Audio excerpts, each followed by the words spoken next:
Alors, dans mon répertoire test de collision, là, je peux constater ici que j'ai plusieurs maquettes IFC qui ont été positionnées.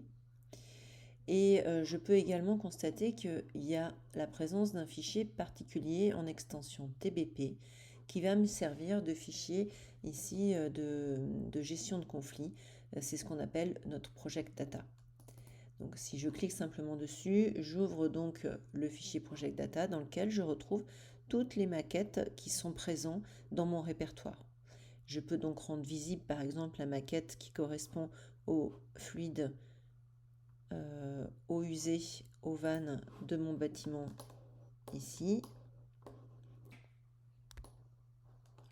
Ce que vous pouvez constater aussi sur ce bâtiment, c'est que en fait, il n'est pas correctement positionné.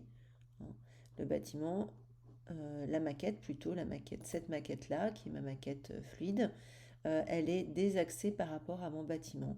Et donc il faut simplement que je puisse la déplacer, donc que je puisse déplacer cette maquette-là pour la rapprocher de ce bâtiment. Là, j'ai une option qui me permet de le faire, qui s'appelle déplacer. Et je peux faire un déplacement suivant X et Y, et je peux également déplacer le niveau. Donc il y a une différence de positionnement entre ce point-là et celui-ci. Donc le plus simple, c'est effectivement de lui dire, on va déplacer l'angle que j'ai ici et je vais venir le mettre sur ce point-là. Donc pour faire cela, il suffit que je me place ici, dans distance.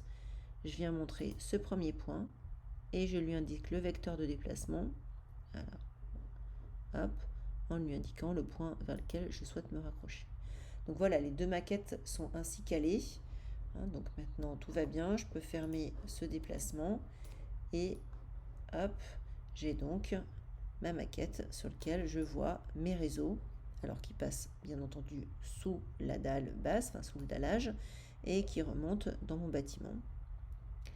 Alors on peut faire également la vérification par rapport aux deux modèles qui concernent le bâtiment T3. Alors si je fais ça, eh bien je vais me retrouver à masquer les EU du bâtiment T3.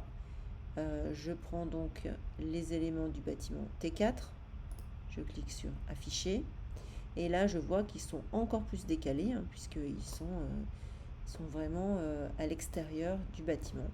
Donc bien entendu, cette maquette-là, sur laquelle je vais cliquer, donc c'est celle-ci, cette maquette, il va falloir que je la déplace pour faire coïncider mes deux maquettes. Donc je clique sur déplacer. Alors,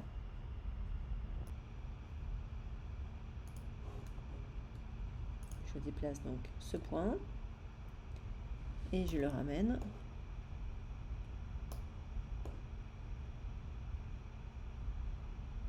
vers ce point-là.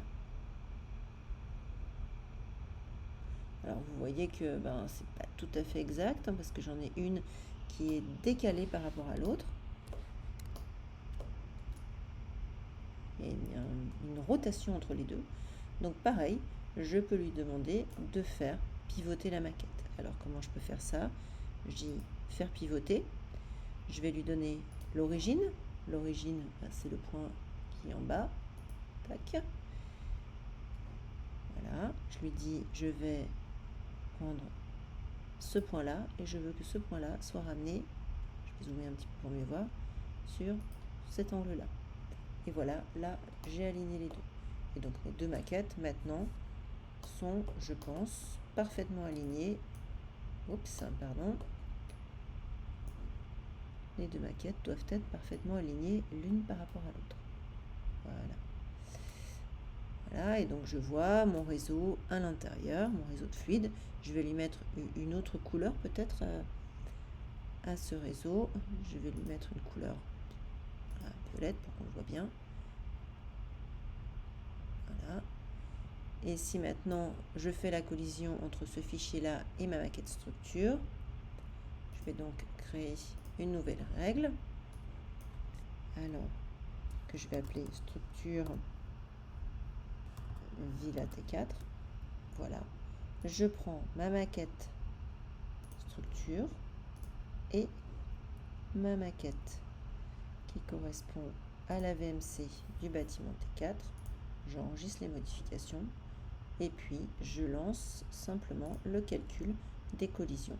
Et là, je n'ai que 4 collisions.